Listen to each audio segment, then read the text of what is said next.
This is Science Max, Experiments at Large. Science Max!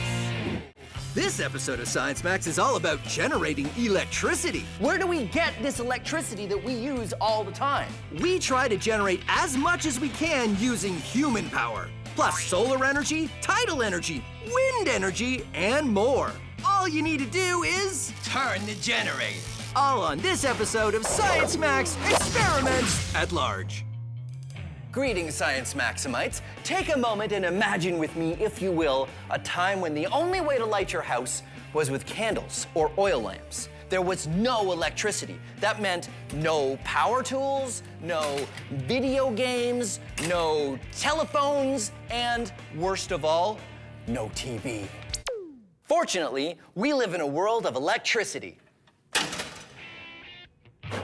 If you've ever lost power in your city or neighborhood, you know how hard it is to get by without electricity, even for one day.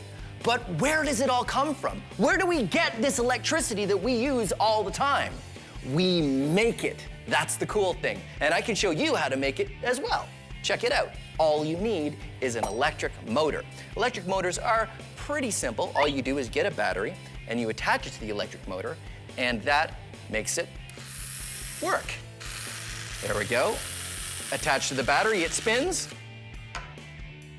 But if you spin the electric motor, it creates electricity. And that's what we're gonna look at today, creating electricity. We're gonna build a wind turbine. But first, you need an electric motor. And you can probably get one from a broken toy. Just make sure that the toy is broken and that the broken part isn't the electric motor. Here's what you need: index cards or construction paper, scissors, push pins, science tape, It's the same as invisible tape, except I use this one for science. a cork, chopsticks, craft sticks, and modeling clay. And remember, all the steps for this experiment are on our website. To begin, cut the index cards into strips and tape down a push pin so it sticks out. Then fold over the index card and tape it together. Then stick the pin into the cork and repeat that step. If you want as many blades as you can get on your fan, you're welcome to do that. Next, take your modeling clay and stick the chopsticks in, then tape the craft sticks in between with science tape. Then take the motor and stick the cork on the end, then wedge the motor in between the craft sticks and tape it down so it stays put. And there you go, a fan that will spin in the wind. You want to adjust the fan blades so they all face on a bit of an angle. That way they will catch the wind and spin. There we go. Now when it spins, it will create electricity. I'll show you with this. It's a multimeter.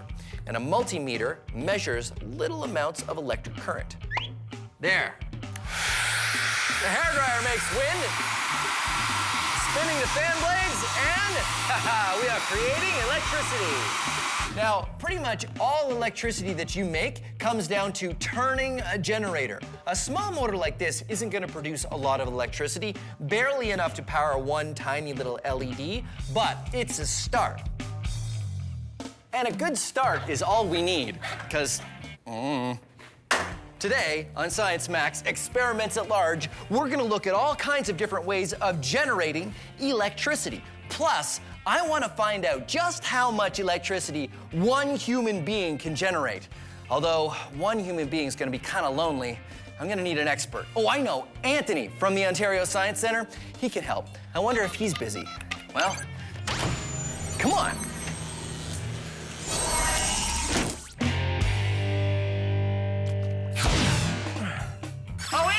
Phil? So I was wondering if you could help me with an experiment. I want to generate as much electricity with human power. What do you think? I think that sounds awesome. Okay, great. Let's go back to Science Max headquarters. Is that the portal? Yeah. Don't worry, all the kinks are worked out.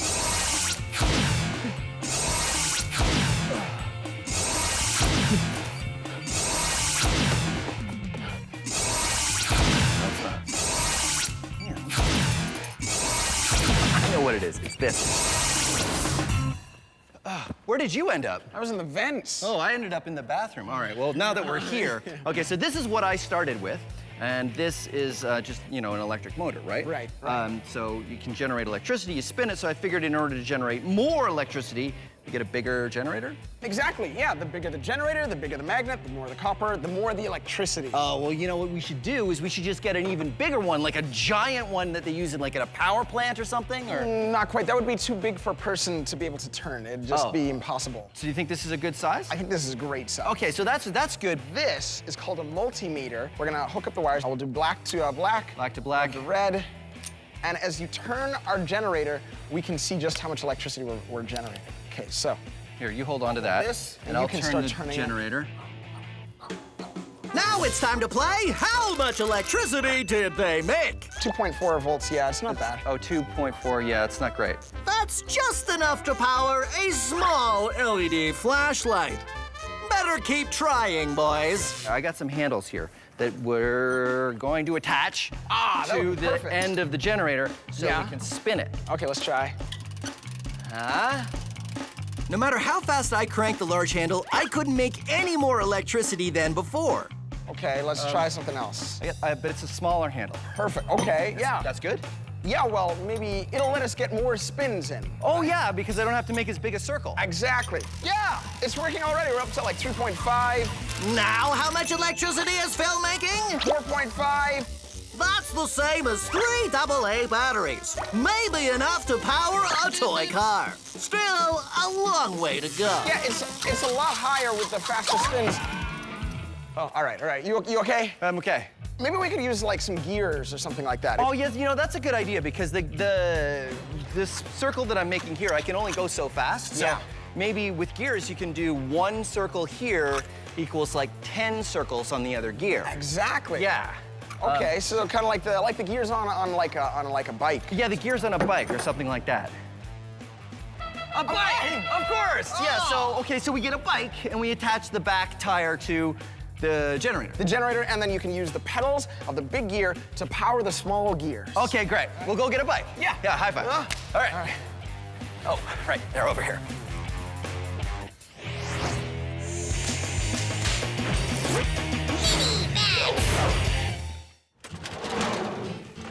This is a generator. It generates electricity when you spin it. But how does it work? What wizardry is inside?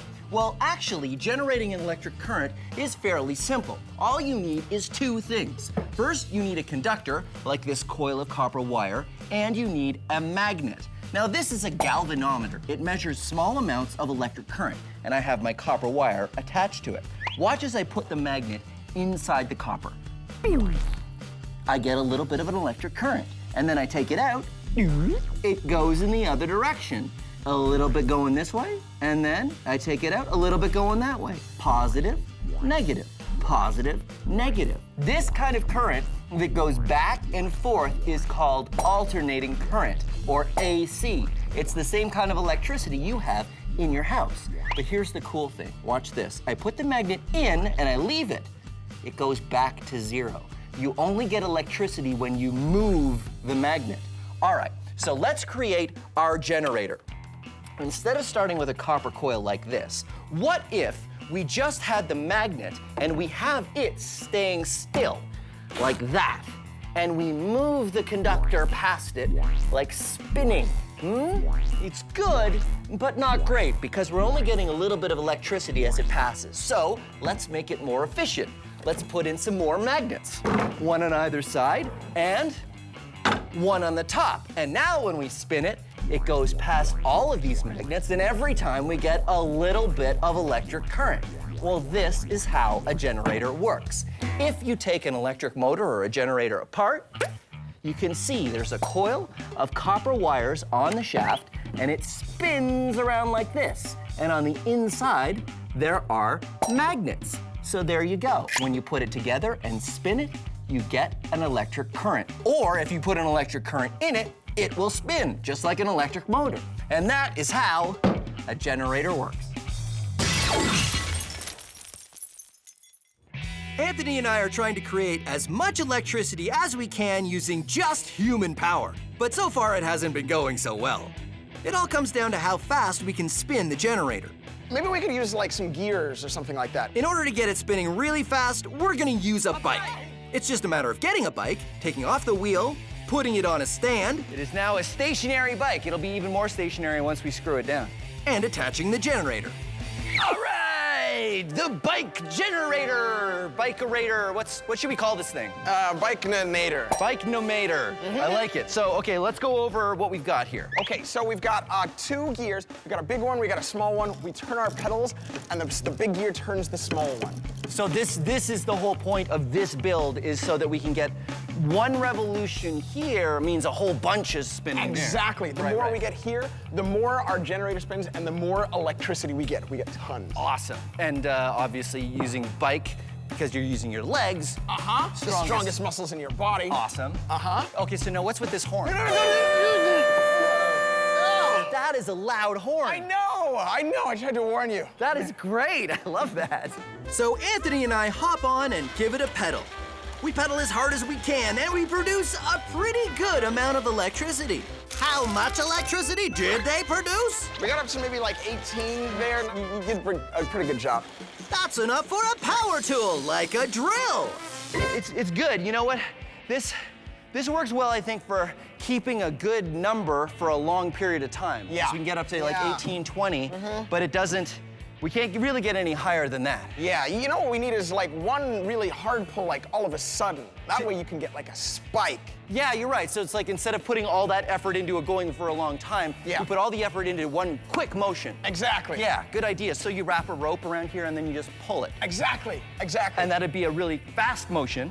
Spin it really quick and get a very high number. High spike, exactly. Okay. You know, we're gonna have to take the bike apart though. Okay, well, Well, it's science. Okay, cool. So I'll just get. Oh, you know what? We actually don't have to take the whole bike apart. We just have to take the generator off. Oh, right. Okay, Okay, hang on a sec. I got it. And maybe we should attach the horn to the next thing too. Turn it off! It's so loud!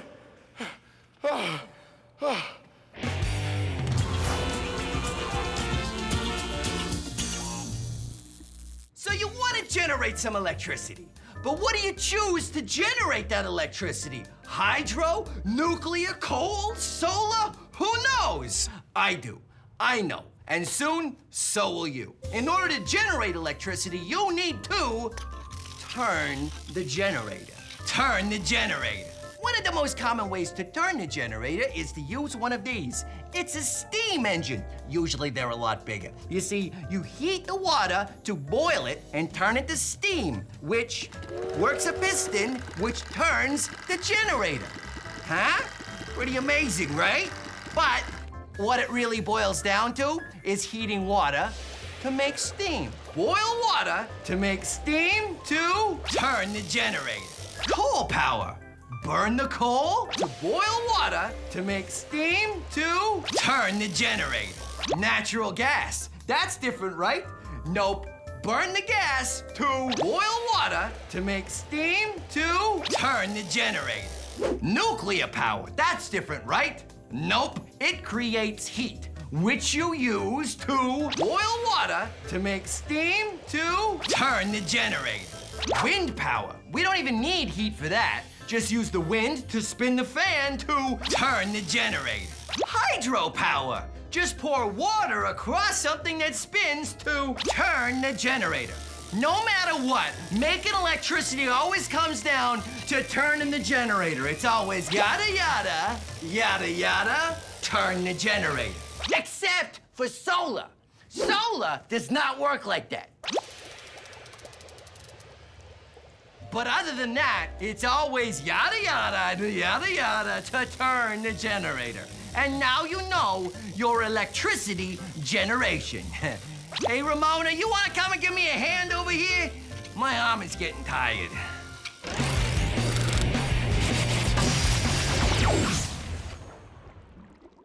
Whew, it is hot out here. Oh, in order to generate electricity, you need to spin a generator. Most forms of electricity generation work like that, but not solar. Solar panels like this one generate electricity from the sun's energy. So, how do they do it? Well, this is a solar panel. Okay, it's not really a solar panel, I just sort of put this together, but it works the same way. There are 2 plates, and on these plates are electrons. I've got golf ball electrons up here, ping pong ball electrons down here, but they're all the same thing. Now, this happy little fellow is a photon, energy from the sun in handy-dandy particle form. What happens is photons come from the sun and hit the top plate and knock some electrons from one side to the other, like this. And that knocks over some electrons. Now, these extra electrons travel up a wire in the form of electricity, and we can use them to do work for us. Then they change to the other charge, go back, and we start the process all over again. That is how solar panels work. But remember, it only works when there's sun and photons.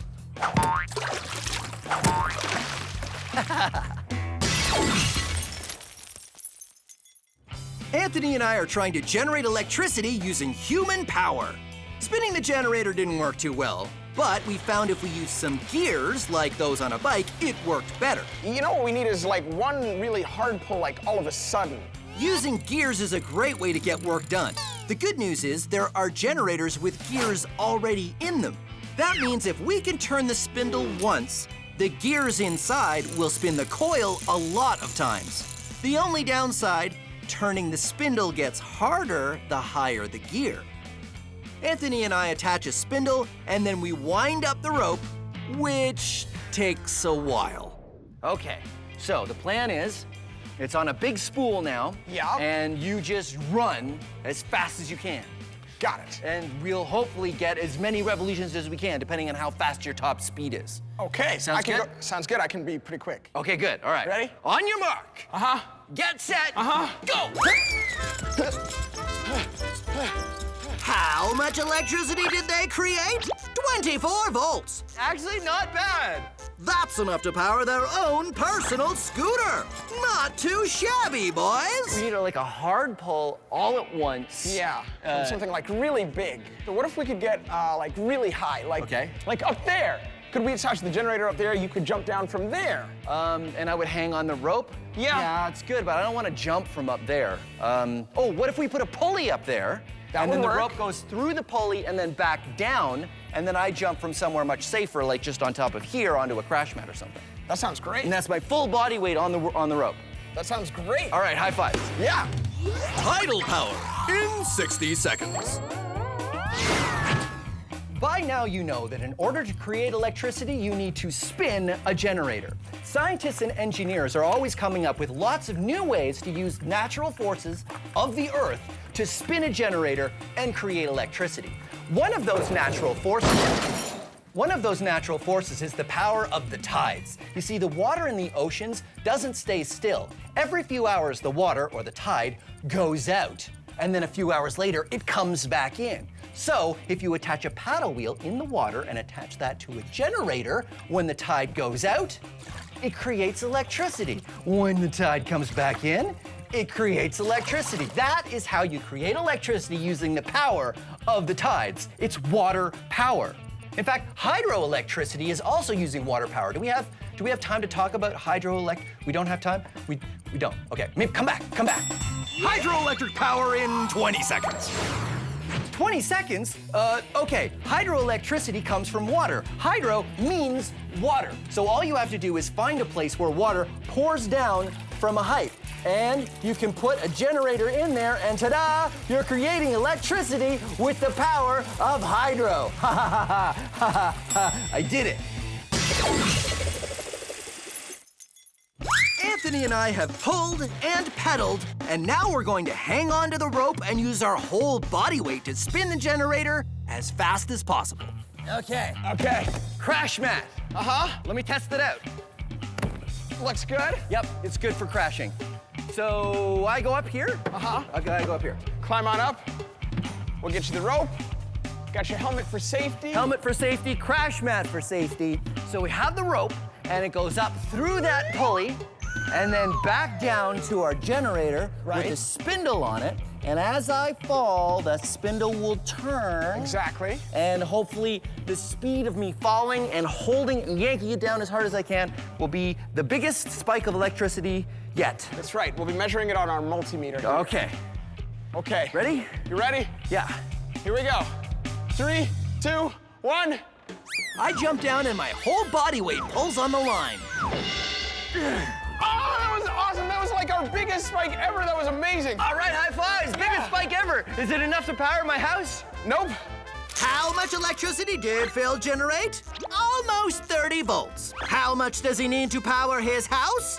120 volts. He's still off by quite a bit.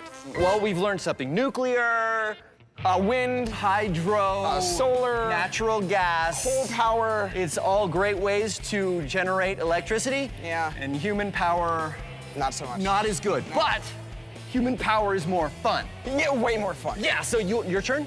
Yes! Okay. Give me, You give take me. the helmet and I'll take the multimeter. Okay. And then we'll go and we'll do it again. Okay. Wait, I gotta wind it up. Science Max is a show where we take small experiments and do them big. If you want to try these experiments yourself, go to our website for instructions. But not all the experiments on Science Max are the kind you should try at home. This one, yes. This, no. Try this, don't try this. A big yes, a big no. I don't know how you could possibly do this one at home. And remember, if you're ever not sure, ask an adult. Science Max! On this episode of Science Max, I'm on a quest to harness the power of lightning. Its balloon-sticking, hoop-levitating, hair-raising power is all thanks to static electricity. Hold on to your grounding rods. There's electricity in the air. All on this episode of Science Max Experiments at Large. Greetings, Science Maximites. Welcome to Science Max Experiments at Large. My name is Phil, and today on Science Max, we're going to be harnessing the awesome power of lightning. How are we harnessing the power of lightning, you ask? With this balloon. I know what you're thinking. You're thinking, Phil, what's similar between a balloon and lightning? Well, nothing right now. But behold, as I use the power of static electricity and rub the balloon on my head. Because basically that's how it starts. You see, when I rub this balloon on my head, it's stealing electrons from me, creating a positive charge in my hair and a negative charge in the balloon. And the interesting thing is, you know that things with opposite charges attract each other, right? Something that has a positive charge will attract negative things and vice versa. But anything with a charge will attract anything with a neutral charge. See all these things on the table? They all have a neutral charge, which means they've got equal amounts of positive and negative. Right now, this balloon is building up a big negative charge, which means it will be attracted to all of these things. This can of Science Max soda, it has a neutral charge. The balloon has a negative charge, which means the can will be attracted to the balloon. And this paper is neutrally charged, which means the paper will be attracted to the balloon. And if you hold the negatively charged balloon next to neutrally charged sugar, haha, sugar storm.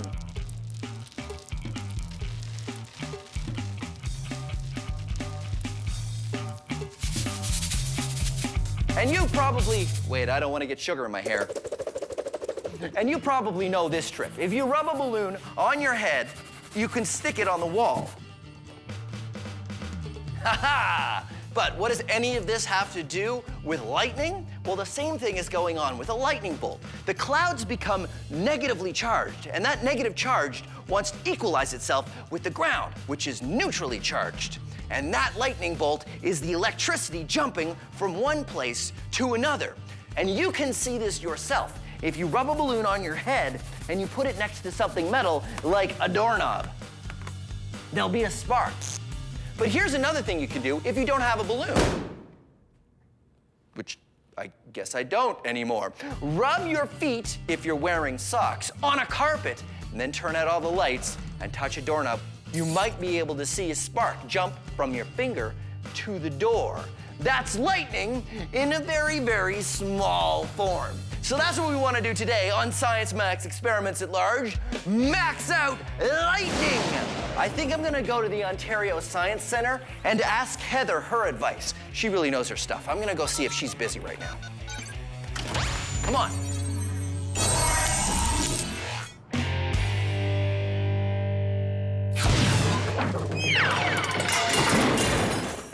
You got the portal fixed, though. Well, it's not exactly fixed. It's Still got a couple bugs that I'm ironing out, but I stopped coming in 10 feet above the floor. Hey. So that's a step in the right direction. Anyway, Heather, I've come here because I want to ask your advice on something. Yeah, for sure. Awesome. So what I am doing is creating lightning. So this is where I'm at right now. So this is a balloon. I blow up the balloon, and then I rub it on my head, and it creates a static charge, right? Right, yeah. Just like in the lightning bolt between the clouds and the ground. And the ground. So I was wondering if you could help me maybe max that out, and I thought the perfect place to start would be a larger balloon. Ooh, right on. Actually, yeah, I like this. Yeah. I've got a big balloon, if you just give me a second. Sure. All right, catch. Okay. All right, giant balloon. So what I figured is I'll just start rubbing it on my head, Okay. and then we could maybe stick it to the wall or something? Yeah, I think instead of a wall, we can even try on this whiteboard here. Oh, okay, great. Keep rubbing. I'm You're doing great. rubbing. Okay, ready? Yeah. Here we give it a go. try. And So that didn't exactly right, work. yeah. Both of us rubbing our heads on the balloon. Okay. And go. Wow, that was a whole lot of nothing. Well, we've got a really heavy balloon here. And I so- feel like our heads are only this big, so we can't cover as much surface area of the balloon. Fortunately, you can also build up a static charge by rubbing a balloon on a sweater. Or if your balloon is giant, rubbing sweaters on your balloon. But even that didn't work so well. I think what we need to do is come up with a better way to create a difference of charge. Yeah, let's forget about the balloon. You have something else? I have something else really awesome here at the Science Center. You want to check it out? Yeah, absolutely. Yeah, right. Should we take the sweater and the balloons, or should we leave them here? We'll leave them here. Okay. So here's how static electricity works. Normally, everything has equal numbers of positive and negative charges. That's when things are said to have a neutral charge. But when you rub a balloon on your head, the balloon develops more negative charge than positive because it pulls electrons from your hair. The same thing happens in clouds during a storm. The cloud develops a negative charge when water molecules start bumping into each other. A lightning bolt happens when the negative charge in the cloud gets so big, the attraction to the positive charge in the ground gets strong enough that the electrons can make the jump all the way from the cloud to the ground, and you get lightning.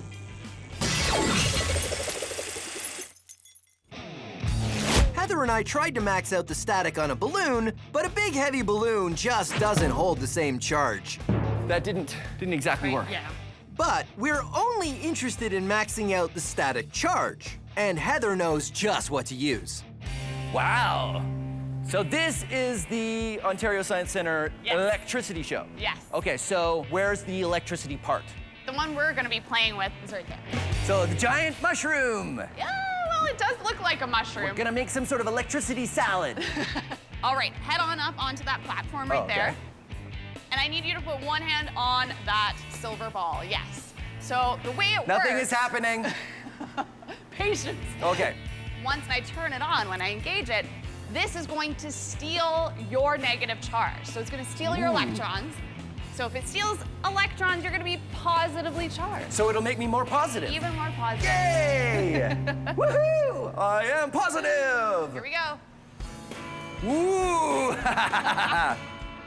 This machine is called a Vandagraph generator, and it pulls the negative charge away from the person touching it. That is great. Instead of having equal amounts of positive and negative charges, you become positively charged. Woohoo! Science hair! Yeah! Like when you try to put two positive ends of magnets next to each other, each hair on your head starts to repel the others and be repelled from your head. Science hair! Dude! So your hair stands up. Yes! Woohoo! I can't see anything. So this is more of a machine to generate hair standing up, but it doesn't make lightning. Oh, well, actually, I have a demonstration in my back pocket. This is going to help us Okay. to create lightning. This is our grounding rod. It is my scepter of science. And so we're going to use this to continuously provide that negative charge. That's why it's static. plugged in. That's why it's plugged into the ground, yeah. Okay. Okay, so then if you touch it to that metal ball. Got it? Not too exciting, right? So pull away and let's see what happens. Whoa! This is what I'm talking about. Very good. The Vandagraph creates a positive charge. The rod has a neutral charge. When the difference becomes big enough, the charge jumps the gap. Behold, I have the power of lightning!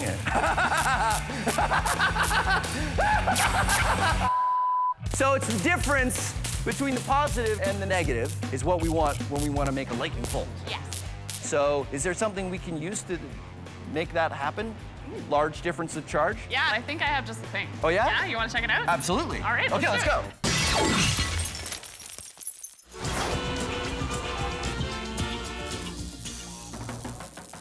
So, you would like to move electricity from here to there. Well, what you need, my friend, is a conductor.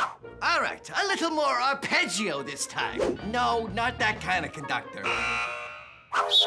All aboard?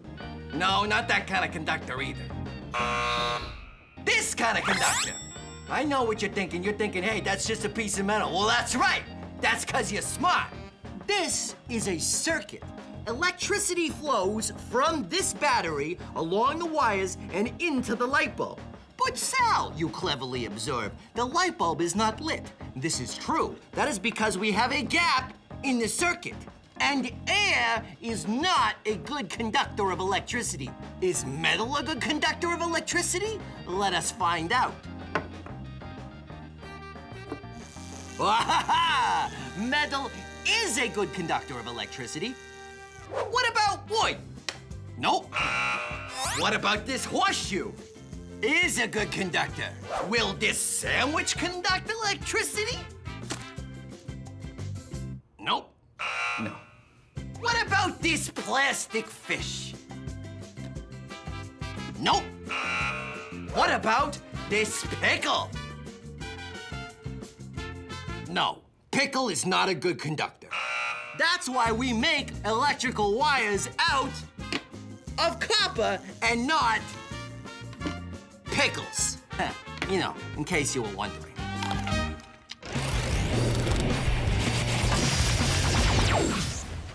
Lightning bolts make interesting patterns. That's because the electricity is searching for a way to get from one side to the other. But it's hard to see the patterns of lightning bolts because they happen so fast. Fortunately, using the power of science, we can observe these patterns for ourselves in a motion we can perceive. I'm going to use electricity to recreate a lightning bolt pattern. I've got 2 nails in a piece of wood here, and I'm going to attach electrical leads to both nails. Now, the electricity wants to go from that side to that side, but it can't. It has to go through the wood, and wood is not a very good conductor of electricity.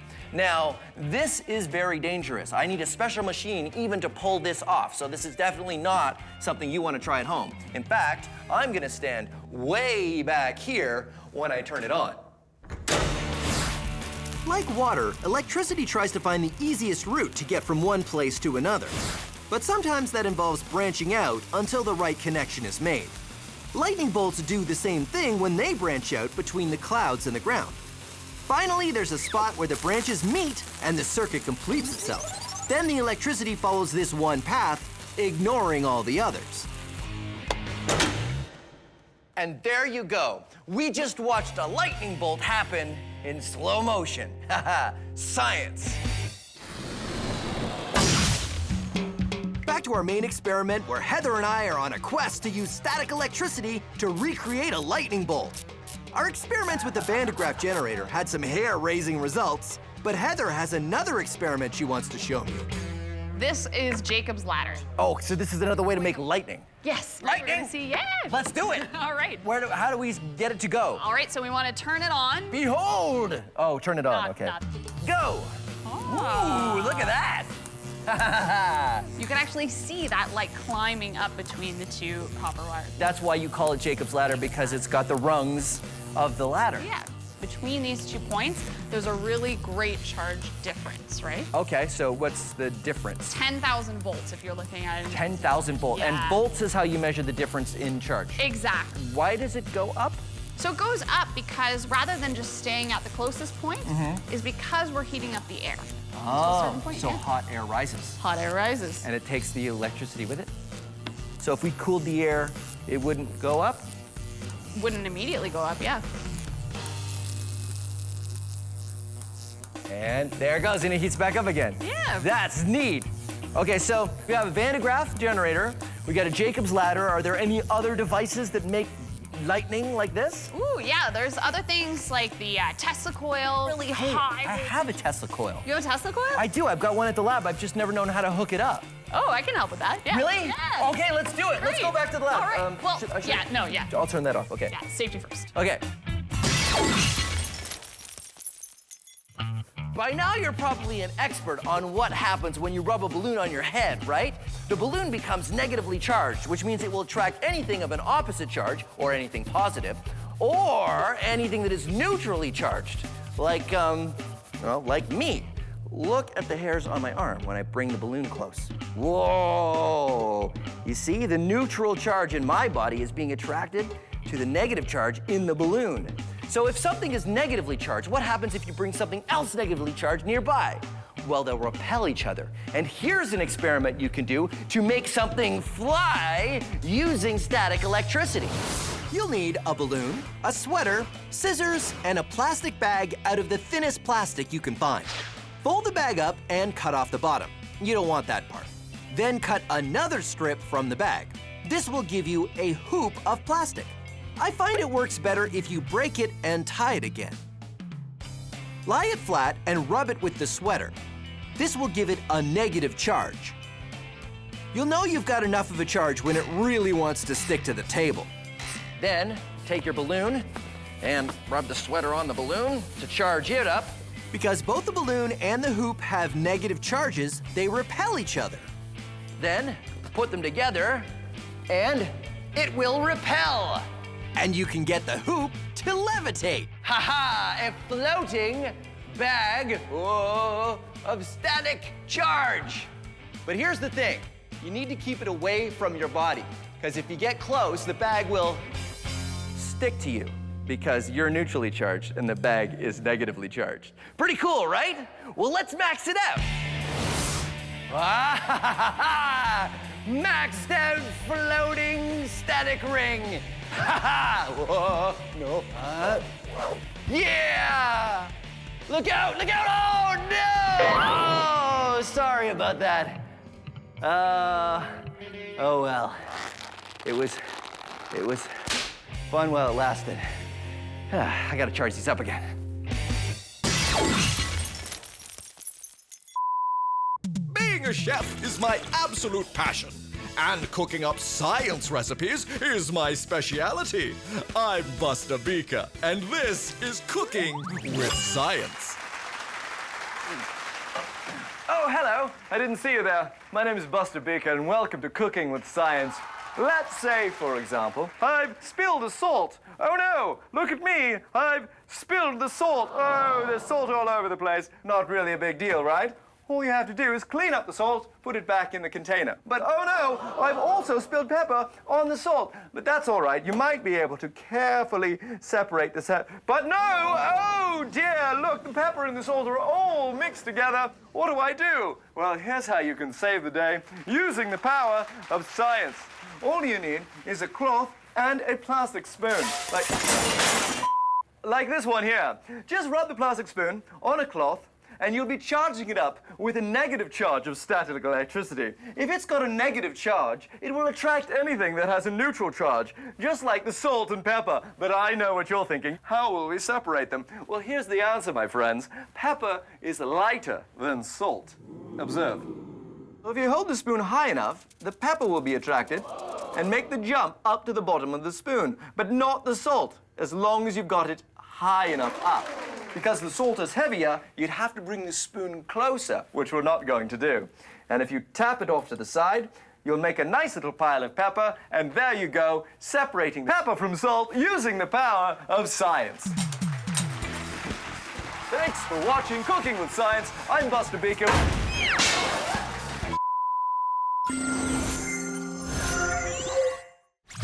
Heather Peter and I have been on a quest to recreate lightning using static electricity. We've gone from balloons to a Vandagraph to a Jacob's ladder, each more lightning-y than the last. Finally, Heather suggests we use a Tesla coil. Oh, is this named after Nikola Tesla? Yeah, he invented it. Oh, one of the founding fathers of electricity, right? I Right love on. Nikola Tesla, he's cool. So how does it work? So the way this works is it is a step-up transformer, meaning we take a lower voltage and bring it up and ramp it up to a much higher voltage. Okay, so normal voltage is 120 volts. That's what we have a normal plug-in Typically, socket. if we're getting it out of, yeah, exactly. And we're gonna ramp that up to really high amounts, upwards of 25,000, maybe even 250,000. Wow. Volts. That's a lot. And all that charge buildup, we're gonna see something pretty amazing happen. Okay. Do you wanna see it? Yes, we stand back there, right? Let's check it out. And The Tesla coil builds up a charge which jumps through the air to this neutral rod, just like a lightning bolt. We made a lightning bolt! That totally jumped a long way. That was impressive. that was a really good one. So can you control it? Yeah. Okay, show me. You wanna see? All right. I'm going to lower my frequency. Okay. Let's see what happens. Oh, that's amazing. Oh, it's like a scattered lightning bolt. Oh, wait a minute, so you can play different notes? Play different notes. I need 5 minutes, hold on. Okay. Okay. All I need is 5 minutes. You know, I was thinking is if you can make different, hold that for a second. If you can make different frequencies, that means you can make different notes, right? Right. So I don't need that either, hold on. That's not what I need. Okay, one more thing, can I get that hammer? Yeah, okay, ready to go. So what is this? When you told me the Tesla coil could play different frequencies, I thought we could make different notes come out of the Tesla coil, so I programmed it to play the notes of the Science Max theme song. What? Yeah! You wanna hear? Yeah. Let's try it. Yeah! Science Max, experiments at large, lightning bolts! Team lightning! We have created lightning! Woohoo! Lightning dance!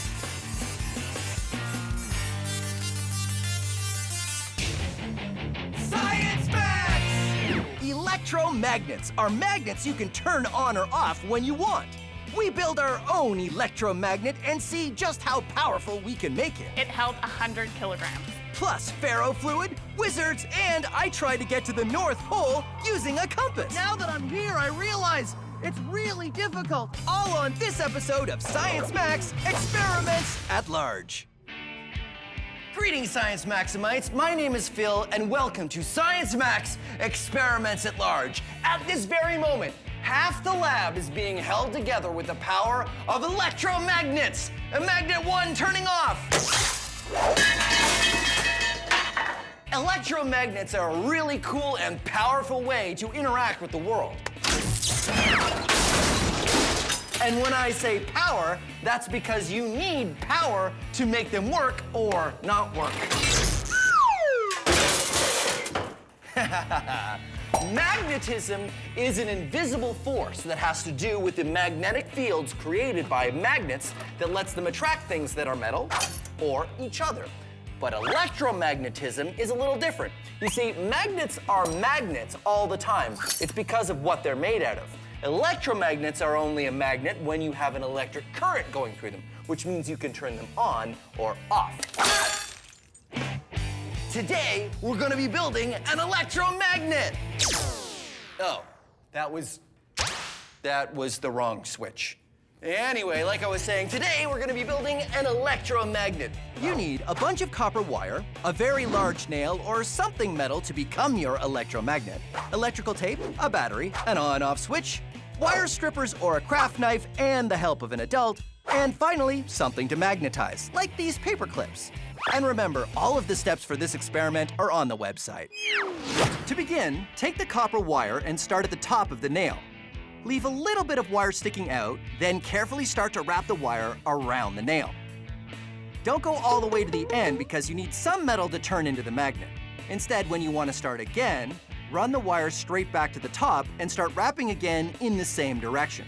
And keep wrapping and wrapping until you get to this. Now, I've used some electrical tape here, here, and here to hold it all together. Using your wire strippers or a craft knife and the help of an adult, remove the plastic coating from the ends of the wires. Attach these wires to the wires from the on-off switch with electrical tape, or attach them directly to a battery if you don't have an on-off switch. And ta-da, you have an electromagnet with your on-off switch. All you need to do is take the things you're going to magnetize, turn your electromagnet on, and suddenly it becomes a magnet. Pretty amazing, ha ha ha ha. And then you can magnetize to your heart's content. But when you're done, don't forget, you want to turn it off. So that's what we're gonna do today on Science Max, Experiments at Large. We're gonna max out the electromagnet. So, where's my lab coat? Oh, there it is.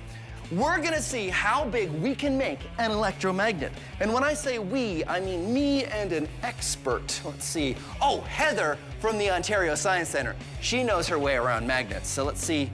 Yeah. I wonder if she's busy. Well, let's find out.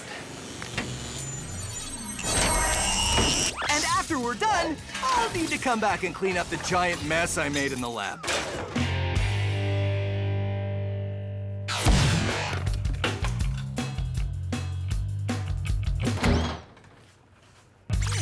Hey! Hi, Heather, how you doing?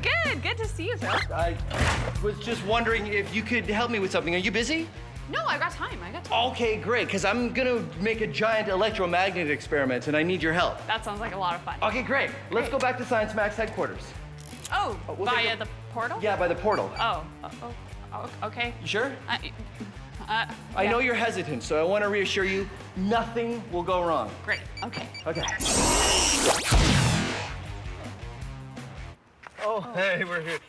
It's okay, it's okay. Don't worry about it. No, No, I think it's fine, definitely. it's fine.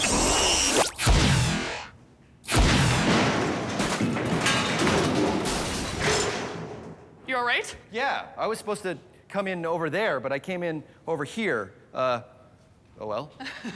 So today, Heather, I want to max out the electromagnet. Turn it on, and it's a magnet. Pretty good. And turn it off, and it stops being a magnet. I want to make this into a much bigger, maxed out version. All right. So what are some of the things we can do to do that? Well, actually, if you have a larger battery, one that has a higher voltage, we can try that for sure. Okay, that so will help.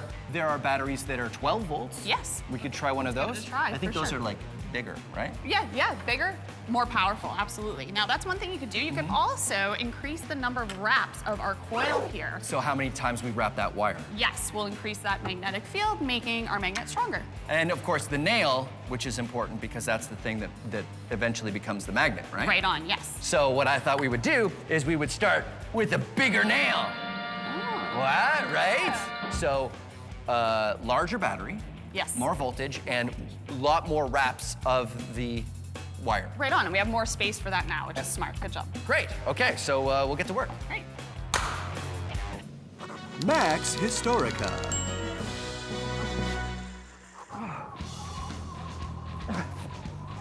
If you've ever seen a compass, you know that the needle points north.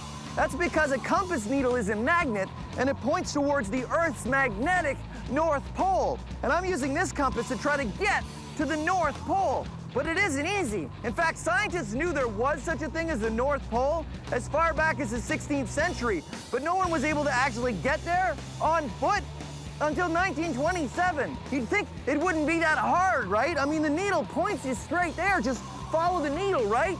But now that I'm here, I realize it's really difficult. I mean, the wind is incredible and the snow is intense and it's so cold.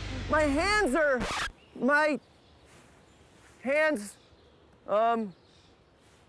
yeah. So, okay, we're not really at the North Pole. We were just sort of recreating that. But still, I salute the brave explorers who tried to make it there in the name of science. And I got a sense of it because the wind from the fan and the fake snow was. Okay, everybody, let's pack it up. I mean, that was pretty good. I just didn't know about that other camera. So, back to our main experiment. where Heather and I are building a larger electromagnet. An electromagnet works like this. When an electric current is traveling through a wire, it creates a magnetic field. If you wrap that wire around something ferromagnetic, that's something made out of a metal that is attracted to magnets, like an iron nail, then it becomes a magnet. You can make a magnet stronger by wrapping more wire, which gives more distance for the current to travel, increasing the magnetic field, and you can also increase the strength of the current. Heather and I start with a coil of 30 meters of wire and start wrapping. And wrapping. And wrapping. There, the wire is now all done. And remember, if you're doing this at home, do not use a drill unless you have an adult to help you out, because drills can be very dangerous. This one goes at a very slow speed, so it was okay. But yes, definitely an adult supervised activity. Then we attach another on-off switch and make some leads that connect to a 12-volt battery. So, more wraps of wire and more current means the electromagnet should be stronger. Okay, so we're gonna try this electromagnet, and we're gonna pick up this stuff right here. Great. Ready? You ready? Yeah. 3, 2, 1, go! Is it on? Yeah. Wow, it really does, you can't tell that it's on, but... No, but bring it closer and... Oh yeah, look at that. Okay, we turn it off. All right. Let's see if this nail can pick up this nail. All right. Ready? Ready? Go. Oh. Okay, how about this side? Oh, no. No. I don't think we're strong enough. It's not strong enough. I think that we need to max this out even more. Even more? Right. So I'm thinking there are a lot of appliances that use electromagnets, meaning it's already set up, it already has tightly wound coils and high voltage. So we're in a lab here. Maybe do you have old appliances around? I have parts bins with a whole bunch of stuff. Maybe we could find some electromagnets in those. Let's do it. Okay, great. Let's go.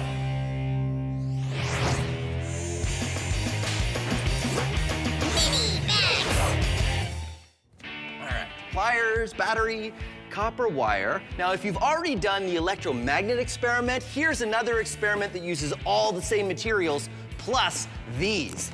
Ha! Neodymium magnets, some of the strongest magnets you can get. So, here's what you need. A battery, some neodymium magnets the same diameter as your battery, copper wire, and some pliers. So here's what you do. First thing is you put the batteries and the magnets together, like that. Then what you want to do is bend the wire so it's touching the top of the battery and goes around the battery and then touches the magnets at the bottom. Here's what that might look like. I say might because you can do any shape you want. I've made a coil here, and if you put it over the battery, you'll see it only touches the very top of the battery and the magnets at the bottom. And if I let it go, it spins. It's a homopolar motor.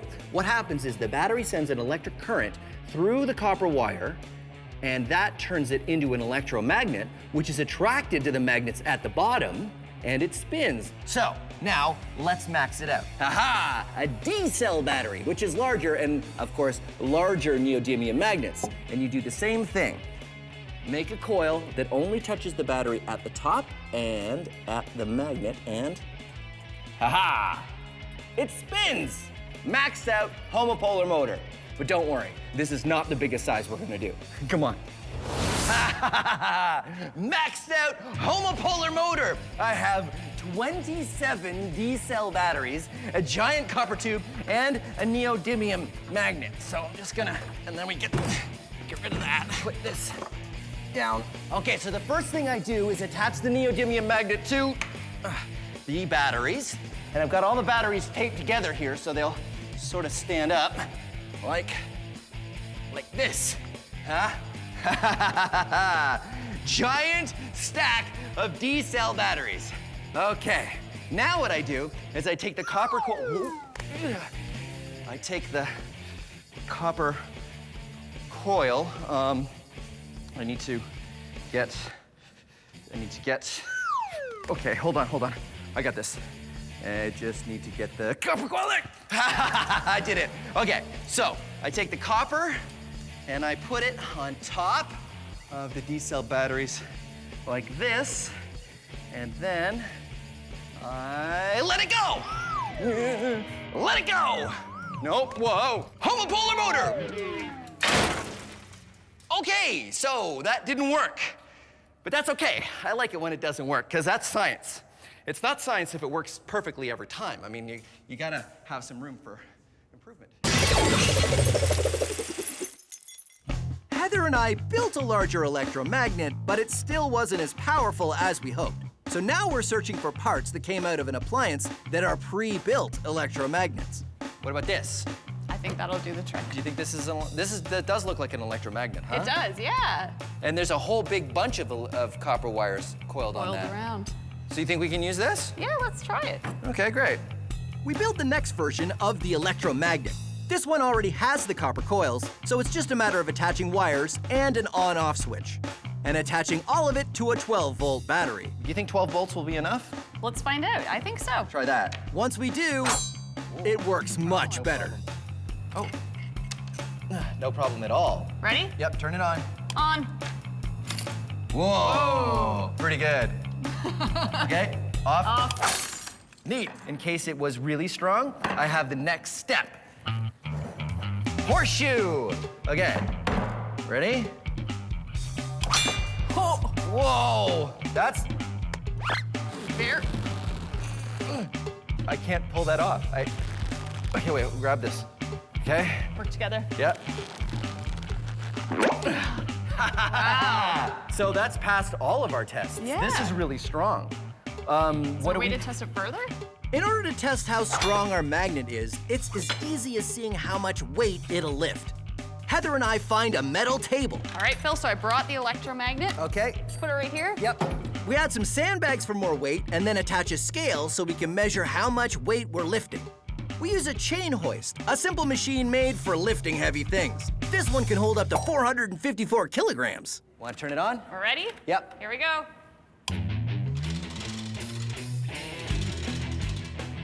You can read on the scale how much weight is being lifted. And that scale is going up. Pounds on this side, kilograms on this side. We keep lifting until...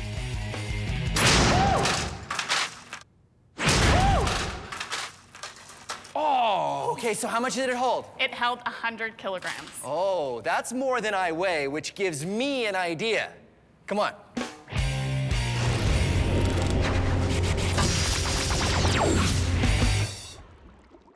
This is ferrofluid. It is ferromagnetic, which means it's attracted to magnets. And I know what you're thinking. You're thinking, it's not that interesting. Well, watch as I put it next to this magnet. Very interesting. And because it's a liquid, it behaves in very interesting ways. Watch this. Unlike most things ferromagnetic, like paper clips or iron filings, ferrofluid is a liquid, which means it behaves in a unique way. The spikes it creates are following the magnetic field lines of the magnet. You can see the magnetic field in 3D. It's even more impressive when we max it out. This is ferrofluid outside of a glass jar. Now, it's sitting in a pool around this electromagnet. And this is a dial which I can use to change the voltage of the electromagnet, making the magnet stronger. Watch this.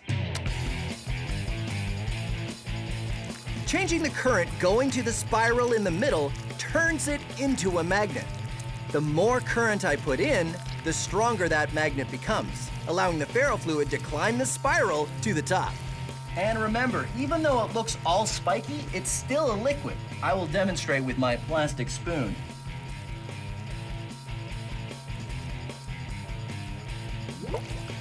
And watch this. When I turn the magnet off, it stops being spiky. Turn it on. Turn it off. Science. The Wizard Academy. All you have to do is demonstrate true magic. And you will be granted entry. Well, Fuzzix, who is the next applicant for the Wizard Academy? Overwhelmo. Indeed, it is I, Overwhelmo. And prepare to be overwhelmed. would you be flabbergastified if I balanced this coin on its end? Not really, no. But would you be impressed if I was to balance this coin on top of this coin? Possibly. Prepare to be flustered and stupefied. Stupeflustered as I balance 3 coins on their ends on top of this glass. Well, that certainly would seem like magic. Let us see. Okay. No pressure, Overwhelmo. You can do this. And now, I say, a magic word. A magic word! Ha ha ha ha! And now you must let me into your academy. Wait. What's under the cloth? What cloth? This cloth? Nothing. Oh! Is that a magnet? This? No! The pull of the magnet is what's keeping those coins up. The magnet is just strong enough to keep the coins from falling. No, this is set dressing. It's just... It was a good trick, but it's science, not magic. Well, yes. And you will see! You will see! I will be back! I, Overwhelmo, will return! And I will do such magic that you will need extra socks, because I will knock them off with my magic. You will need at least 2 pairs of socks, maybe 3 pairs of socks. We can still see you! No, you can't!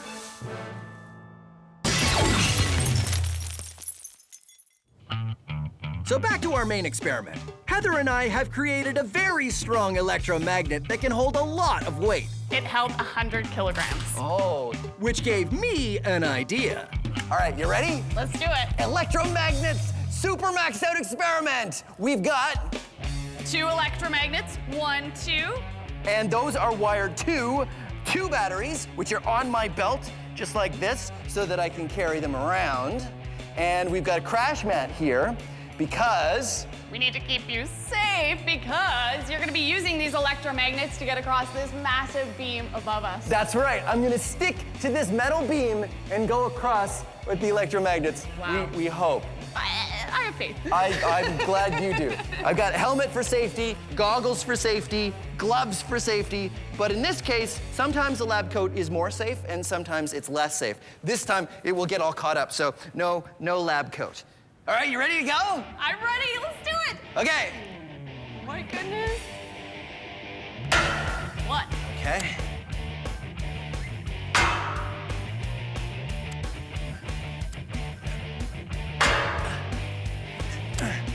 Because each of our electromagnets can hold more than my whole body weight, I can use them to cross the beam.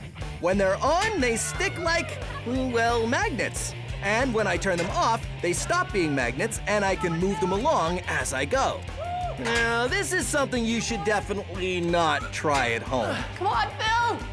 You're almost there. We did it! Yeah! There you go, Science Max, experiments at large, electromagnets! You wanna go? No, You sure? I'm positive. Okay, I'm going again. Woohoo! Crazy.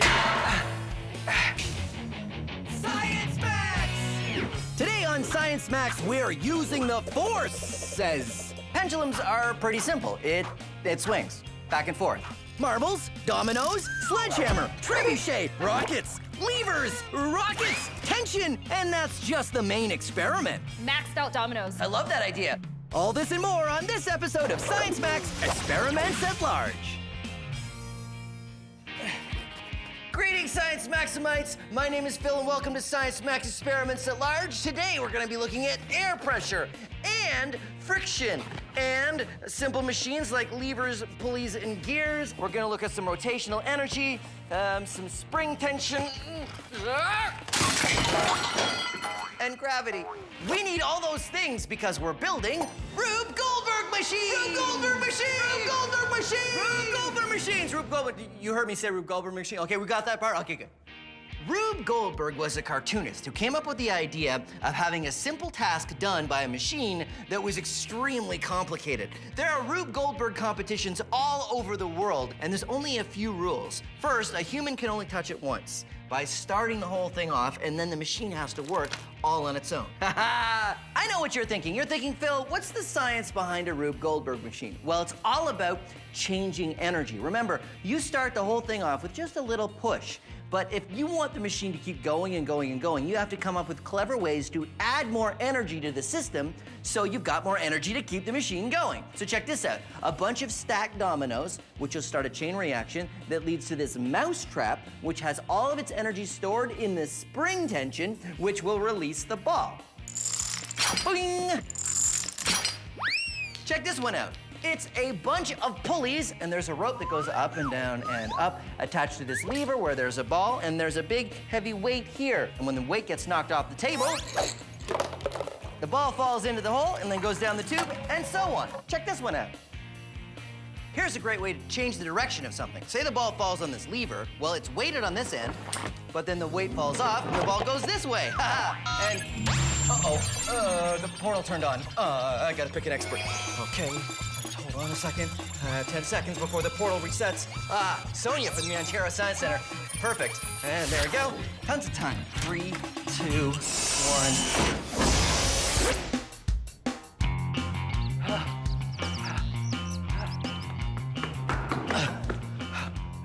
Sonia! Hey. I portaled in 3 blocks away. I had to run here. Okay. You're here now? Yeah, I didn't put the coordinates in when I left. Anyway. It's okay. Breathe. Sonia from the Ontario Science Center. I'm glad you're here because we are gonna build a Rube Goldberg machine. Really? Yeah. Oh my gosh, I'm so excited. Yeah? Yes. I'm excited too. Check it out. This giant room. I've never done anything with it, so why don't we build a giant machine in here? Why not? Okay, so here's the rules. The Rube Goldberg machine has to start with one simple thing, right? Yep. So we're gonna start with this marble, and we send it on its way, and then a whole bunch of stuff happens, and at the end, we press that button. That button? Yeah. What does it do? I've never used it before, but when we hit that button, we get cake. Cake? A cake will portal in and we'll have cake. Oh my goodness, can we get chocolate cake? We can totally have chocolate cake. All right, now I'm really, really excited. Okay, so can I start? Absolutely. Great, because I saw some stuff over here. Okay.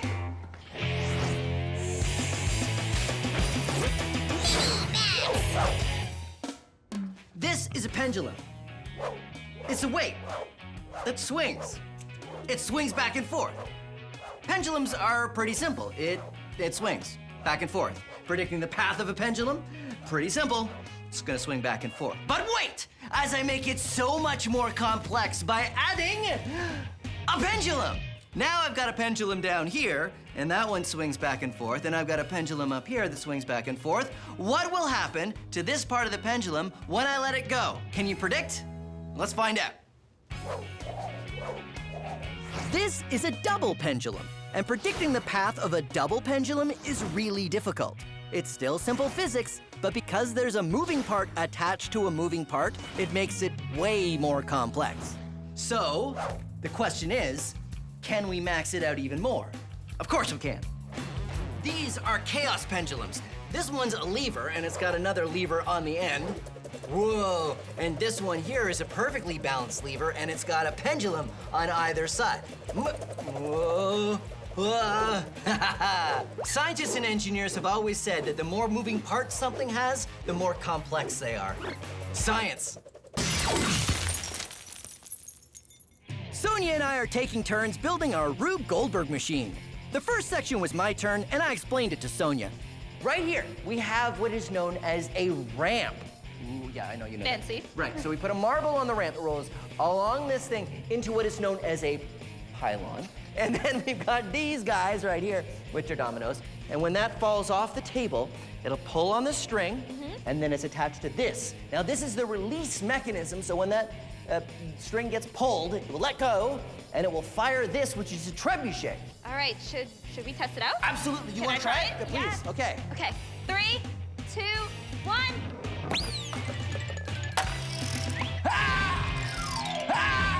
Huh. Wait. Didn't go. Why didn't? Well, the domino doesn't seem to be heavy enough to make this contraption fire. You know what, Phil? What? I have an idea. Oh, yeah? Maxed out dominoes. Maxed out dominoes. I love that idea. Why are they maxed out? Do they glow in the dark? We'll see. Do they produce electricity? We'll see. Do they talk to animals? We will see. Do they dissolve in water? Whoa, maxed out dominoes. That's what I'm talking about. These are very maxed out. Okay, so we now. started off with this domino. Then we went bigger. Yeah. Bigger, bigger, bigger, bigger, bigger, bigger. And we went to the biggest. Right. And this is where we're gonna get the most weight, which is gonna trigger it and release. Ha ha! Here we go. 3, 2, 1. Here we go. The one thing to remember about Rube Goldberg machines is they never work perfectly every time. Didn't go. But we tweaked it and adjusted things, and then... Here we go. 3, 2, 1. Whoa! Nice. That was pretty far. Yeah, check this out. Whoop. Okay, so Nice.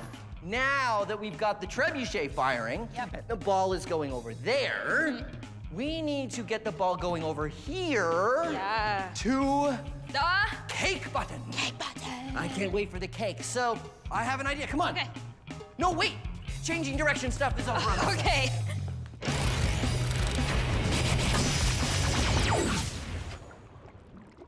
Now we're gonna talk about tension. What's tension? 1 more than 9 shin. Get it? Because tension and 9 that's okay.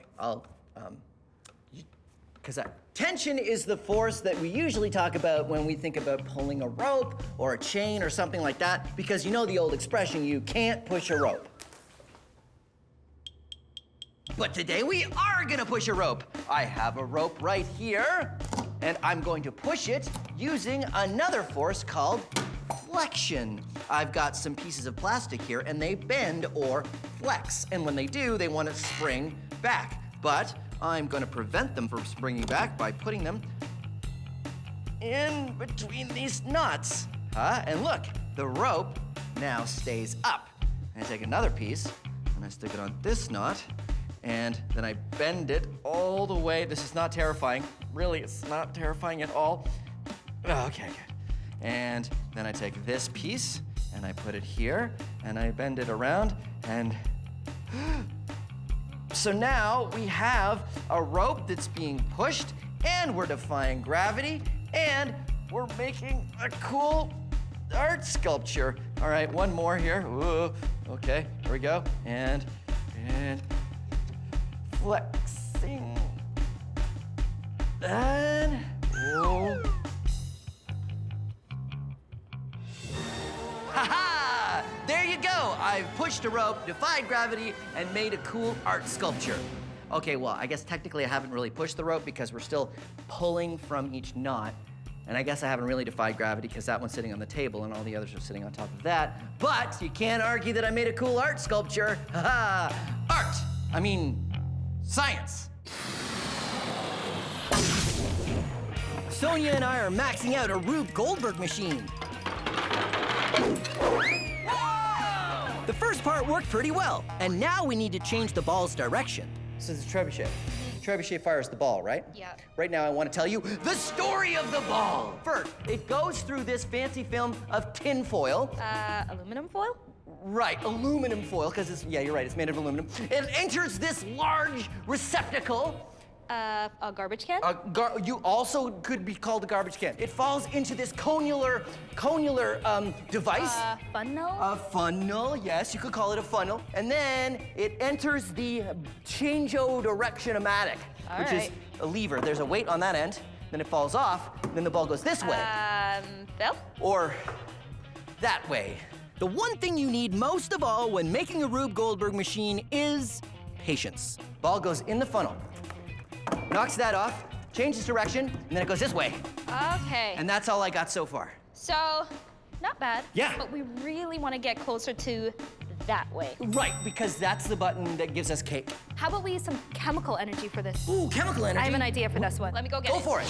This is my idea. Okay. Ball's actually gonna roll down the tube. Oh yeah, because this is a rat trap, right? Yeah. Which is like bigger than a mouse trap. And then it's gonna hit it. Yeah. Nice. Ooh, so this flips around. Exactly. And what's this? That is something called an antacid tablet. Some water. And the antacid and the water react.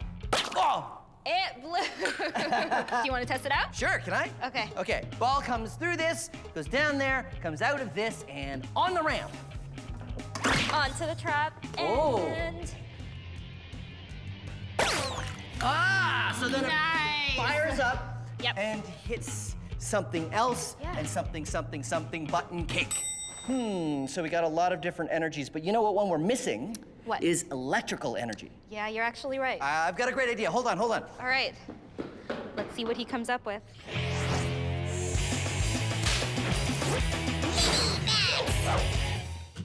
This is a chain of beads, and this is glass. Now, if I was to drop the chain of beads, what will happen? It will fall. Yes, that's right. It'll fall because of gravity. But watch this. This side goes up. Why? Because of gravity. Wait a minute. Why does one side go up because of gravity? Well, it gets a little complicated, but I can explain.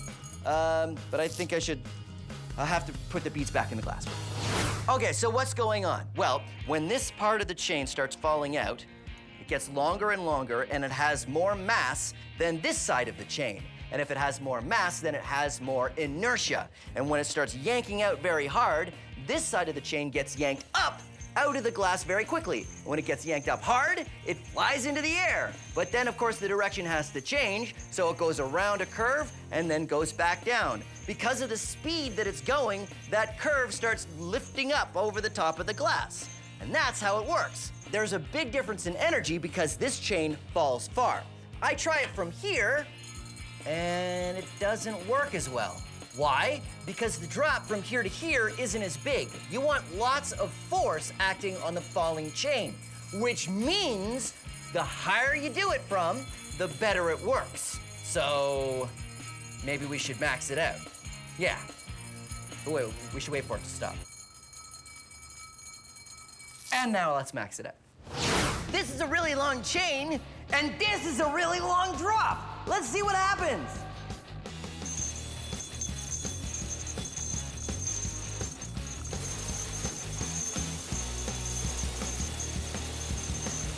Whoa! Look at that. Whoa, super maxed out! Science! Sony and I have used potential energy, the lever, and chemical energy. But you know what one we're missing? What? Is electrical energy. Electromagnetism. So watch. The chemical rockets, which we've had from before, they'll fire up, they'll hit the underside of this tray. The marbles will fall and flick this switch. See that sledgehammer? Uh-huh. This is an electromagnet, and it will attract the metal in the sledgehammer. Watch this, ready? There. There. Magnetized, electromagnetism. Now, when the marbles fall, it'll turn the electromagnet off, and the hammer will fall. Oh, that's pretty cool, actually. Right? Can we So try it? let's try it. Here's something we didn't know. Predicting the flight path of an antacid rocket canister is almost impossible. We had them aim the same way every time. But we stuck with it, and being patient is key, and eventually it worked. The chemical rockets fire, and they hit the tray. All right! That's pretty cool. Yeah, so now we just need hammer hit something, and then something, button, cake. I have an idea. All right. Cake any minute now.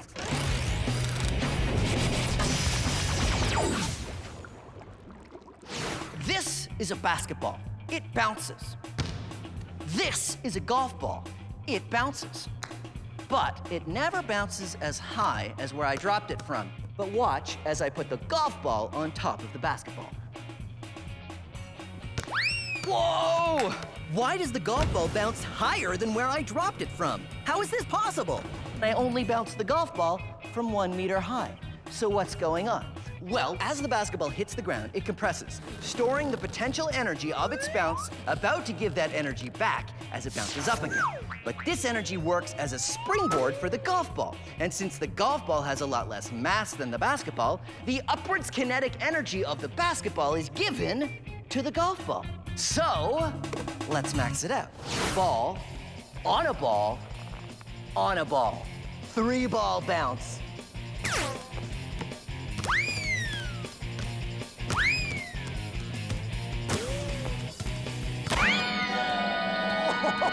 Oh, did you see that? Ball, on a ball, on a ball, on a ball. Quadruple ball bounce. Oh, oh. Oh. No, wait. Turns out getting 4 balls to drop straight down on top of each other is pretty difficult. So, we know the mass of the ball is important. Why don't we max it out in a different way? This is a Swiss ball for exercising. It has a lot more mass than a golf ball. So, let's try it out.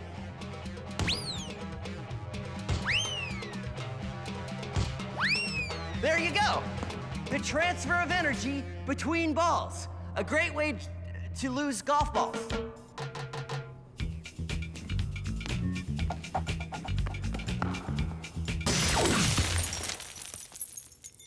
Sonia has added one more step to our Rube Goldberg machine, a stomp rocket.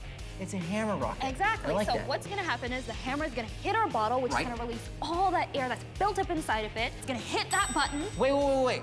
The rocket hits the button. And then we get some cake! Cake! Oh, so this is it. So we're done the Rube Goldberg machine with this last step. Okay. Do you want to do it? I think we should do it. Ready? Ready? 3, 2, 1. Oh.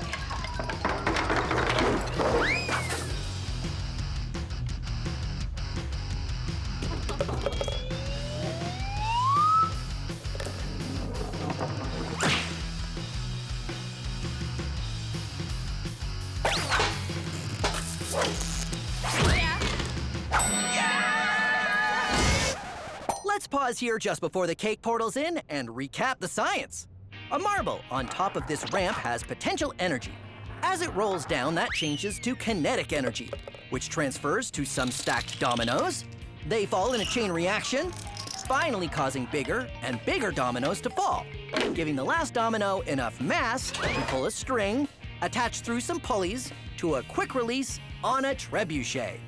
Now, a trebuchet is a first-class lever, with a weight on one side and a sling and a ball on the other.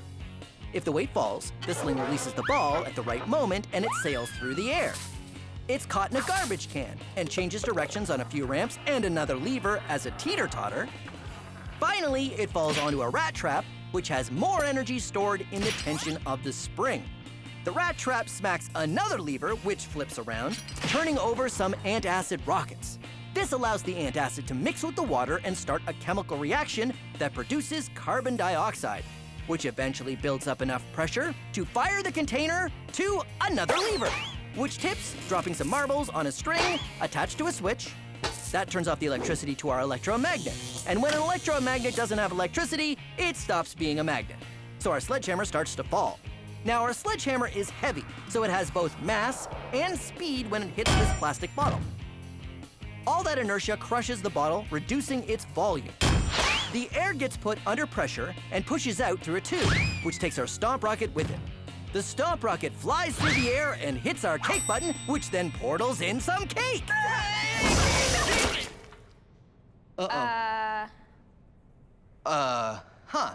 Guess we really didn't think that through, huh? The cake should have landed on a table or something. Would have been nice. There you go, Science Max Experiments at Large, Rube Goldberg machine. Are you sure you don't want some of this cake? No, let's But let's go. Science Max! It's time to get stuck on magnets. What's our attraction to magnets? What's their attraction to each other? And can I use magnets to levitate and float in the air? All on this episode of Science Max Experiments at Large. Greetings, Science Maximites. Welcome to Science Max Experiments at Large. My name is Phil, and today we're going to be looking at the power of magnets. You see, magnets are fun things to experiment with because they are really Okay, they're really interesting. This magnet that I've got here is a neodymium magnet, or a rare earth magnet. It's one of the strongest magnets you can get. A magnet is an object that is attracted to anything that is ferromagnetic, which is iron, nickel, or cobalt. And magnets are interesting because they have two sides. There are two poles. I'd show you, but I can't get the chain off. Hold on one second.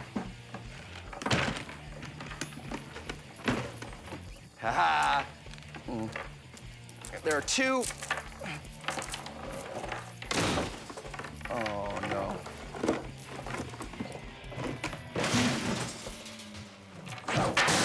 There are two poles to every magnet, just like the Earth. There is a North Pole and a South Pole. That's right, the Earth is a giant magnet. So, if you take kitchen magnets, you'll find that there's two different poles. I've written north and south on these ones. They don't normally come like that. If you put the north and the south together, they stick. But if you put the north and north or south and south together, they repel. They repel, see? They don't want to go together at all, and you can force them together if you want, but if you do, they will spring away the second you let them go.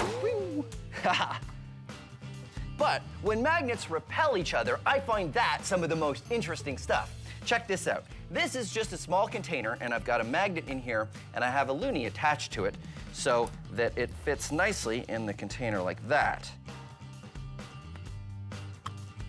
For the top, I've attached two magnets together, and I have another coin on it. And if you put them in there, I've made sure that the two poles repel each other, which means this magnet will just sit there and float. Magnetic levitation.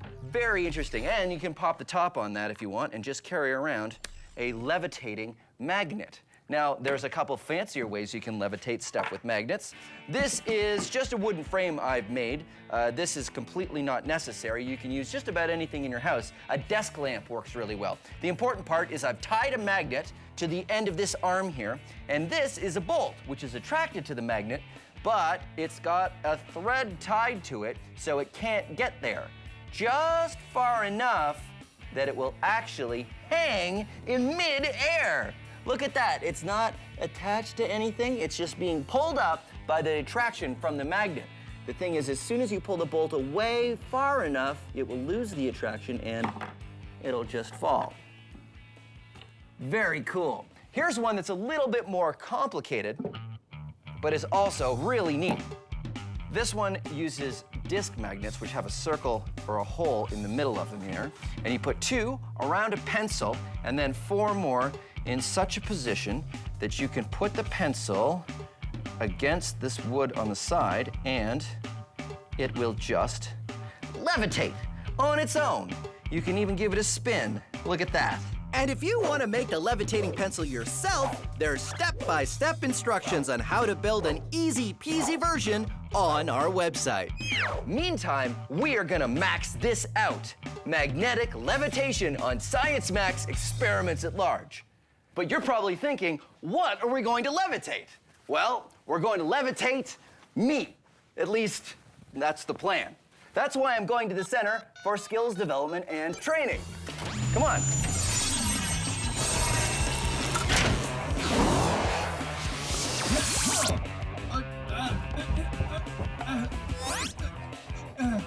Okay, who turned out the lights?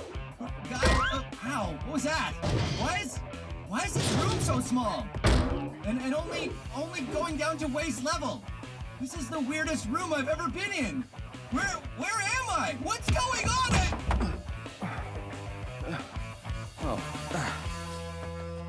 Hey, Matt. Hi, Phil. This is Matt. He's from Jobmaster Magnets. Now, you guys use lots of big magnets, right? That's right, we do. Awesome. So maybe you could help me max out this. Wow.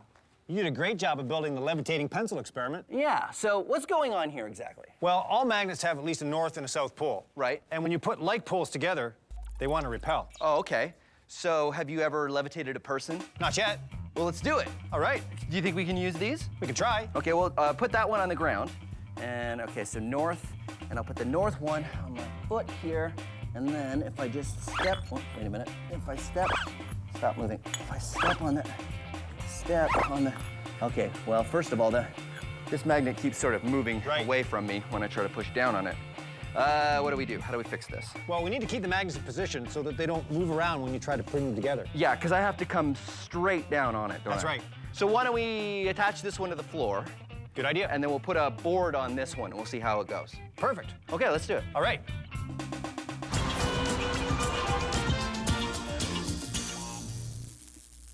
This is a magnet. This is a magnet. This is a magnet. This is a shoe. What's the difference? To know that, you have to know your magnets. This is a donut. It does not stick to this magnet. This is a spoon. It sticks to this magnet.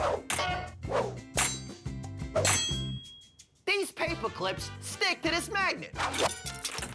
This shoe does not. So what is attracted to magnets? Only things that are ferromagnetic. Here's the difference. Horseshoe, horseshoe magnet. This one is a magnet.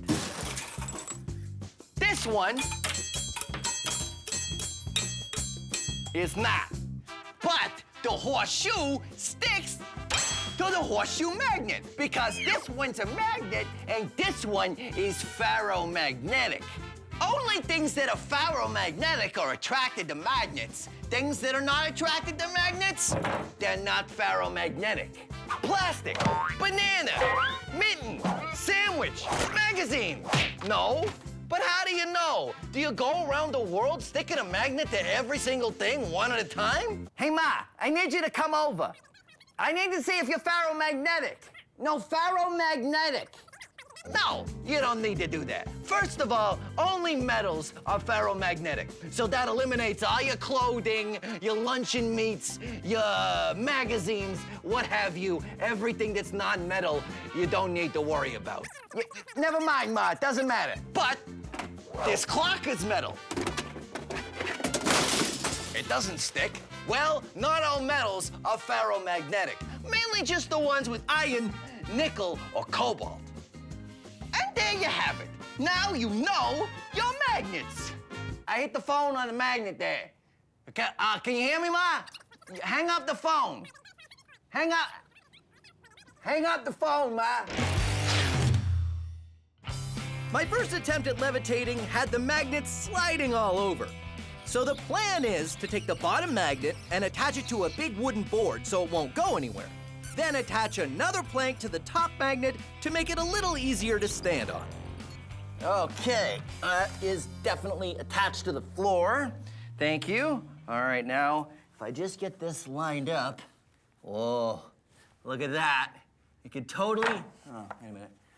Totally, it doesn't want to stay put. Oh, wait a minute. They levitate. Come on, levitate. Why doesn't it want to stay? It just doesn't. Should I stand on it? Okay, I'll stand on it. Here we go. And am I levitating? No. No. So why isn't this working? Well, just like your pencil experiment, we need a shaft through the center to hold the magnets in position. Oh yeah, maybe we could use like a ring magnet. Yes. That like we used with the pencil. Right. And we're gonna need stronger magnets. We're gonna need stronger magnets. Are the ring magnets strong? Yes, they can be. Awesome. All right, let's do it. All right. Now it's time for a Science Max quiz. Which one of these things do we have magnetism to thank for? Birds flying south in the winter, music, or a sandwich? If you picked A, you're right. Some birds migrate in the spring and fall using the Earth's magnetic field. Many animals can sense the Earth's magnetic field and use it to navigate. Migrating birds fly hundreds or thousands of kilometers north or south when they migrate in the spring and fall. A compass works the same way, by using magnetism to point to the Earth's magnetic North Pole. But if you picked B, music, you're right! Here's some music. The The way you're hearing this music is because the musicians recorded their instruments using microphones, which use magnets. And then the signal was translated by a computer and stored on its hard drive, which uses magnets. Then it was broadcast to your TV and comes out your speakers, which use, you guessed it, magnets. And for those of you who said you have magnetism to thank for your sandwich, haha, well, you're right. You see, you'd probably go to the kitchen to make that sandwich, right? Well, I'm guessing you got all of the tasty ingredients from your refrigerator? Well, it works on electricity, which is produced by magnets. And then there's an electric motor in the fridge that circulates the air and keeps it cool. And guess what? Magnets. And finally, the door on your fridge stays closed because the door has magnets. So there you go. You can thank magnetism for birds flying south, music, and your sandwich. It just goes to show, when you're talking about magnets, everybody wins because magnets are everywhere. This has been a Science Max quiz.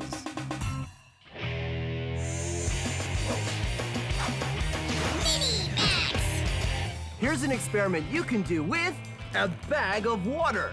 Take a sharpened pencil and carefully push it through the bag. If you do it carefully, it won't spill. The reason this works is because the bag is made of polymers, long stretchy chains of molecules, and also because the pressure of the water against the pencil prevents any water from spilling out. Now, we're gonna max it out. This is a very large bag of water, and here I have some very large pencils. You ready? Oh.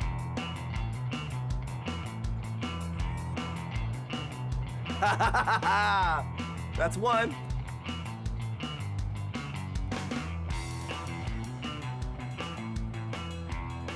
That's two. Here we go. Should I go from the bottom?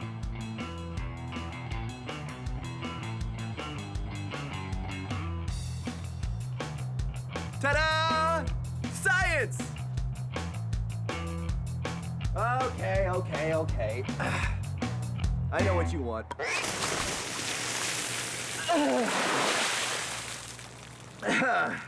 Like I was saying, science! Turns out trying to balance two repelling magnets on top of each other is pretty much impossible. Here's why. This is a magnet, and here is the magnetic field. It's often drawn with lines like this, but actually the magnetic field radiates out in all directions. Really, think of the magnetic field kind of like a ball. When you try to balance another magnet on top of the first magnet, it's about as hard as balancing one ball on top of another ball. So here's the plan. Just like the levitating pencil, we're going to use ring magnets because we can put a shaft through the center of one ring, then drop another ring magnet on the shaft. It will keep them perfectly aligned.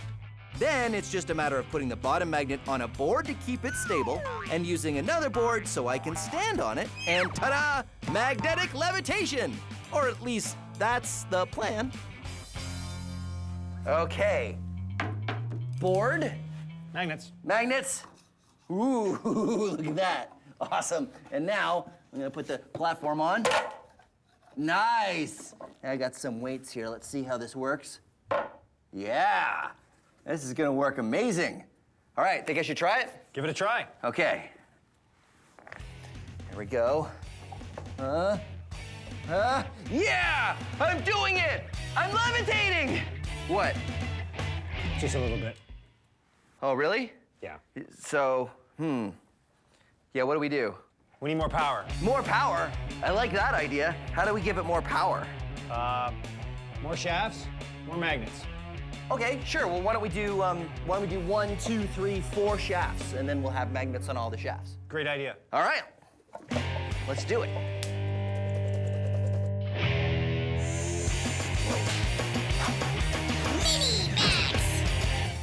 If you attach something ferromagnetic like this washer to a magnet, Not only does it stick, but the magnetic field travels down the metal, making it a magnet too, which means you can stick more and more things to each other, and they will continue to stick until you run out of magnetic field. You can do this yourself at home with anything ferromagnetic. Paper clips work pretty well, or washers like I have, or screws, or bolts, and they'll continue to stick to each other as long as the magnetic field is strong enough. You can see it's getting pretty weak here, and they'll all stay magnetized as long as the first one is still attached to the magnet.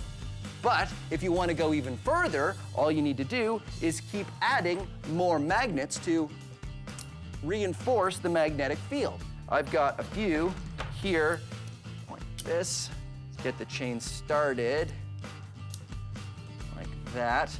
And then I've got a magnet attached to this washer, so it will keep the magnetic field strong. And I continue to add one magnet, one washer, and we'll just see how far I can go.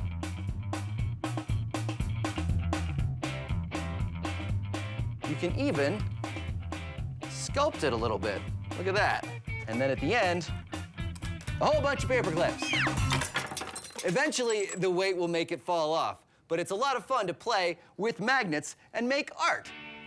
Speaking of art you can make with magnets, you can also make sculptures. When everything sticks to everything else, you can make some pretty fancy designs. This is a rare earth magnet, a very strong one, and a bunch of nuts that I've gotten. And this one here is an electromagnet, but electromagnets are a little different because they need an electric current to work. Check this out. This is sort of a magnet dude with crazy hair. There's an earth magnet here, and this is a giant screw, and these are some metal bits, and then I've got two more magnets at the top here to hold on his crazy wire hair. He's got crazy wire hair because he's crazy magnet dude. Now, of course, we couldn't just talk about magnetic sculptures without maxing it out, so let's max it out.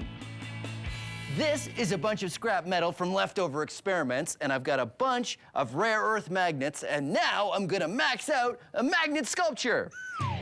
Let's see.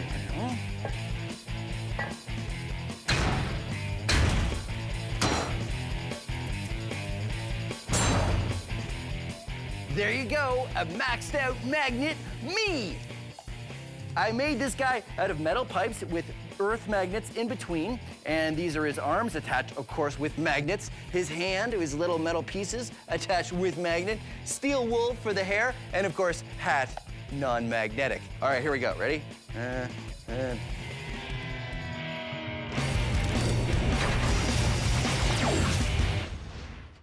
Want to see a magic trick? Simple copper tube. Drop things through it.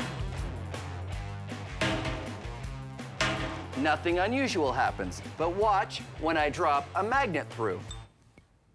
What?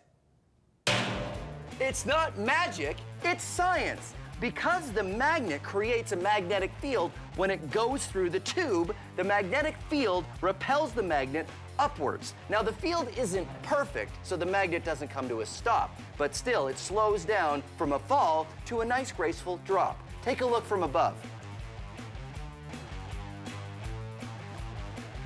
Pretty amazing, right? Magnets. Not magic, science.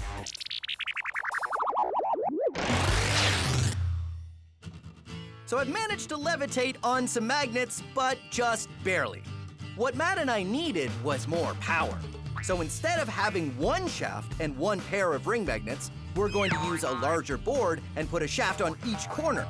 Then we'll have 4 times the power because we're using 4 times the magnets. Hopefully this will be strong enough to get me floating on a cushion of magnetic energy. And magnets? Magnets. Okay, here we go. This is gonna work great. And top board. Ooh, what do you think? Looks great. Yeah. Okay, here we go. Matt? You're levitating. I'm levitating! Woohoo! All right. It feels cool. It sort of feels like surfing a little bit. All right, thank you so much, Matt. That was amazing. And there you have it. Science Max, experiments at large, magnetic levitation. You know, I'm surprised we could do an entire episode on magnets And we never actually got them so close to the camera that the camera went all weird, because cameras and magnets, they don't, oh dear, no, that's okay. I can fix this. If I just maybe, maybe if I put the magnet to the camera again, that would, okay, that's not, that didn't help. Oh, okay, well, thanks very much for watching Science Max Experiments at Large, and we'll see you again as soon as we get a new camera.